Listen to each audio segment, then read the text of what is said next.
Hello बच्चों, कैसे हैं आप लोग। आशा करते हैं स्वस्थ होंगे, मस्त होंगे। आपकी एग्जाम की तैयारी जबरदस्त चल रही होगी। आप लोग के लिए लेकर के आए एक 5 नंबर का प्रश्न। 5 नंबर का प्रश्न, इसको पढ़ लीजिएगा तो ये आपके एग्जाम में आने की इसकी चांसेस अधिक है। आपके एग्जाम में आ सकती है, इसलिए इस प्रश्न को देख लीजिए। और भी कुछ 5 नंबर के प्रश्नों के बारे में बताया गया है, अगर उसको नहीं देखें तो जाकर के देख सकते हैं। आइए शुरू करते हैं इस प्रश्न को। प्रश्न है, विद्युत रासायनिक सेल का सचित्र वर्णन करें। बाबू ध्यान दो, कह रहा है कि विद्युत रासायनिक सेल का सचित्र वर्णन करें। विद्युत रासायनिक सेल क्या है, उसका सचित्र वर्णन कीजिए। यह इस प्रश्न को ऐसे भी पूछ सकता है कि गैल्वेनिक सेल का सचित्र वर्णन करें। विद्युत रासायनिक सेल तो पूछ ही सकता है, आपको यह भी पूछ सकता है कि गैल्वेनिक सेल का सचित्र वर्णन करें, तो इसी को कर दीजिएगा। चलिए पहले देखते हैं विद्युत रासायनिक सेल होता क्या है। तो वैसा उपकरण जो रेडॉक्स अभिक्रिया के द्वारा निश्चित वोल्ट पर प्रत्यक्ष विद्युत धारा देता है, उसी को विद्युत रासायनिक सेल कहते हैं। ध्यान दीजिए, वैसा उपकरण विद्युत रासायनिक सेल क्या है, एक प्रकार का उपकरण है जो रेडॉक्स प्रतिक्रिया के द्वारा निश्चित वोल्ट की प्रत्यक्ष विद्युत धारा उत्पन्न करता है। इसका वोल्टेज हमेशा निश्चित होता है। क्या होता है बाबू, निश्चित वोल्ट पर प्रत्यक्ष विद्युत धारा उत्पन्न करता है, उसी को विद्युत रासायनिक सेल कहा जाता है। ध्यान दीजिए, विद्युत रासायनिक सेल किसे कहते हैं, वैसा उपकरण जो निश्चित वोल्ट पर प्रत्यक्ष विद्युत धारा उत्पन्न करता है, उसी को विद्युत रासायनिक सेल कहते हैं। देखिए, उसका मुख्य उदाहरण होता है गैल्वेनिक सेल। उसका मुख्य उदाहरण कौन है बाबू, तो गैल्वेनिक सेल उसका मुख्य उदाहरण है। इसीलिए कभी कभी पूछ भी लेता है कि गैल्वेनिक सेल का सचित्र वर्णन करें। विद्युत रासायनिक सेल का सचित्र वर्णन करना हो या गैल्वेनिक सेल का करना हो, आप आसानी से कर सकते हैं। आइए देखते हैं, उसको चित्र के साथ हम लोग को वर्णन करना है। चलिए चित्र के साथ वर्णन करते हैं। क्या करते हैं, 2 बर्तन लेते हैं। चलिए 2 बर्तन ले लीजिए। एक बर्तन ले लिए,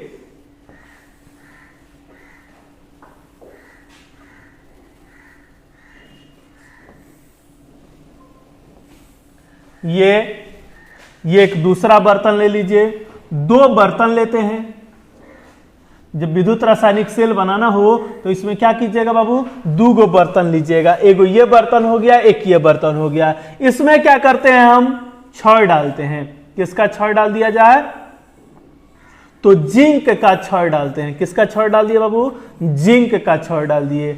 इसमें जिंक सल्फेट का विलयन भी रखा जाता है। किसका रख दिए, जिंक सल्फेट का विलयन रख लिया गया। ध्यान दीजिए, जिंक का छड़ रखा गया है और जिंक सल्फेट का विलयन रखा गया है। Zinc sulphate ZnSO4। ZnSO4 किस में टूटेगा बाबू, तो Zn2 प्लस SO4 2 माइनस में टूटेगा। इसमें क्या करते हैं, कॉपर का छड़ रख लेते हैं। इसमें किसका छड़ हो गया बाबू, कॉपर का। कॉपर सल्फेट का विलयन रखा जाता है। किसका विलयन रख लिया गया इसमें, तो कॉपर सल्फेट का। ध्यान दो, एक बर्तन में क्या किए थे, जिंक का प्लेट और जिंक सल्फेट का विलयन, और दूसरे में कॉपर का छड़ और कॉपर सल्फेट का विलयन। ये टूटेगा कॉपर 2 प्लस SO4 2 माइनस में। यहां पर दोनों हो गया, एक में जिंक का छड़, जिंक सल्फेट का विलयन, दूसरे में कॉपर का छड़ और कॉपर सल्फेट का विलयन रखा गया है। देखो बाबू, पूछ रहा था विद्युत रासायनिक सेल है, उसका सचित्र वर्णन कीजिए, चित्र के साथ वर्णन कीजिए। तो यही ध्यान देना है, पहले चित्र को समझिए, और जैसा चित्र बताते हैं वैसे ही आप लिख भी दीजिएगा। हमने तो पहले परिभाषा लिखा है, परिभाषा के बाद आप क्या कीजिएगा, चित्र बना के दिखाइएगा। 2 बर्तन ले लीजिएगा। एगो ये बर्तन हो गया, दूसरा ये बर्तन हो गया। इसमें जिंक का छड़, जिंक सल्फेट का विलयन, इसमें कॉपर का छड़, कॉपर सल्फेट का विलयन। दोनों को जोड़ दीजिए गैल्वेनोमीटर से। किससे जोड़ दीजिए बाबू, तो गैल्वेनोमीटर से जोड़ दीजिए। ये गैल्वेनोमीटर वोल्टेज दिखाएगा। क्या दिखाएगा बाबू, वोल्टेज। जब जोड़ दीजिएगा ना, जब जोड़ दीजिएगा आप, तो ये एनोड के जैसा वर्क करेगा और ये कैथोड के जैसा वर्क करेगा। आपको पता है एनोड पर ऑक्सीकरण की क्रिया होती है और कैथोड पे अवकरण की क्रिया होती है। यानी ये एनोड से इलेक्ट्रॉन क्या होगा, निकलेगा और कैथोड की तरफ जाएगा।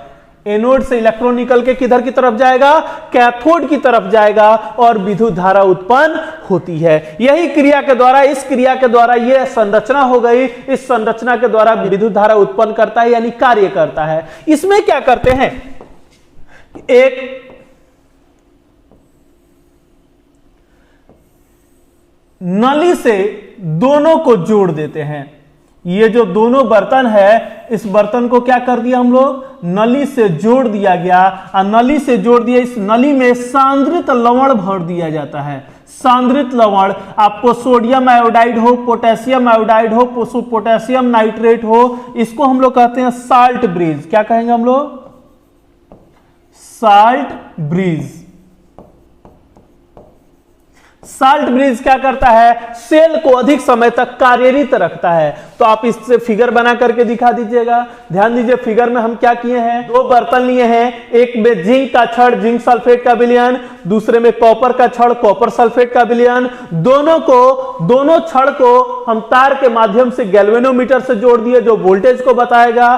तो जिंक एनोड के जैसा काम करने लगा, कॉपर कैथोड के जैसा काम करने लगा, यानी इलेक्ट्रॉन जिंक से निकल करके कॉपर की तरफ चला जाती जाएगा। अब ये इलेक्ट्रॉन आता कहां से है, तो आएगा बाबू, ये जो जिंक का बर्तन है वो धीरे धीरे टूटने लगेगा। जिंक का बर्तन जो है वो क्या होगा, धीरे धीरे टूटने लगेगा और टूट करके जिंक, इसमें जिंक आयन निकलेगा, जिंक आयन विघटित होते जाएगा। वही इलेक्ट्रॉन इस एनोड से कैथोड की तरफ जाता है, जहां पर ये कॉपर आयन जो है वो जा करके इलेक्ट्रॉन को ग्रहण कर लेता है। अब आगे रिएक्शन आपको दिखा देंगे, इसी रिएक्शन के द्वारा विद्युत धारा उत्पन्न करता है। तो वैसे ही यहां पर लिख भी दिया गया होगा। इस प्रकार के सेल में दो बर्तन लेते हैं, एक में जिंक का छड़ और जिंक सल्फेट का विलयन, दूसरे में कॉपर का छड़, कॉपर सल्फेट का विलयन। दोनों इलेक्ट्रोड को तार के माध्यम से गैल्वेनोमीटर से जोड़ देते हैं और जिसके फलस्वरूप जो जिंक होगा वो एनोड के जैसा काम करेगा और कॉपर जो होगा वो कैथोड के जैसा काम करेगा। अब एनोड के जैसा जब काम करेगा जिंक, ध्यान दो, एनोड के जैसा काम कर रहा है। एनोड यानी जिंक जो होगा उसका ऑक्सीडेशन होगा, जिंक 2+ में जाएगा और दोनों इलेक्ट्रॉन को उत्पन्न करेगा। जिंक 2+ में गया और 2 इलेक्ट्रॉन उत्पन्न किया।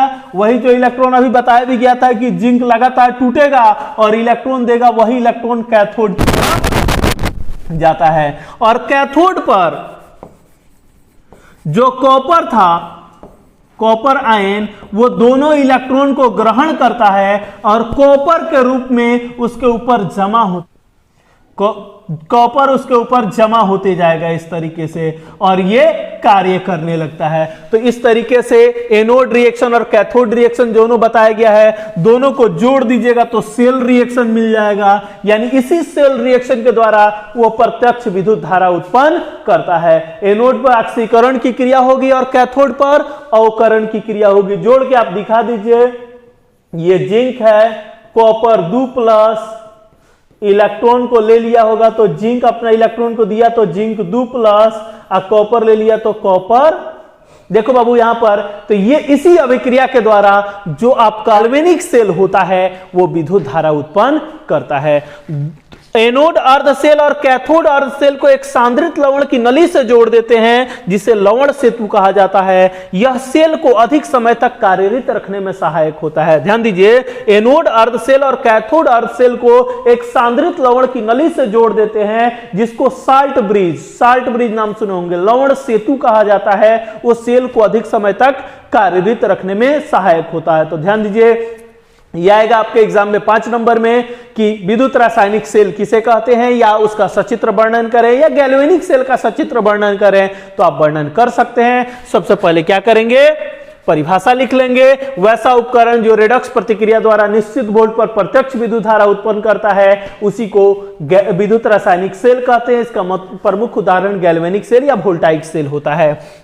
अब संरचना बना करके दिखा दीजिएगा और जैसा संरचना बनाए हैं उसी प्रकार से आगे लिख भी दीजिएगा कि 2 गो बर्तन लिया जाता है। 2 गो बर्तन में एक में कॉपर का छड़ कॉपर सल्फेट का विलयन, दूसरे में जिंक का छड़ जिंक सल्फेट का विलयन। दोनों छड़ को तार के माध्यम से गैल्वेनोमीटर से जोड़ देंगे जिससे रेडॉक्स प्रतिक्रिया के द्वारा वो विद्युत धारा उत्पन्न करने लगेगा। जो जिंक होगा वो एनोड के जैसा कार्य करेगा और कॉपर जो होगा वो कैथोड के जैसा कार्य करता है। हाँ, साल्ट ब्रिज को लास्ट में जरूर लिख दीजिएगा कि दो एनोड अर्ध सेल और कैथोड अर्ध सेल को सांद्रित लवण की नली से जोड़ देते हैं जिसे लवण सेतु कहा जाता है। यह लवण सेतु सेल को अधिक समय तक कार्यरत रखने में सहायक होता है।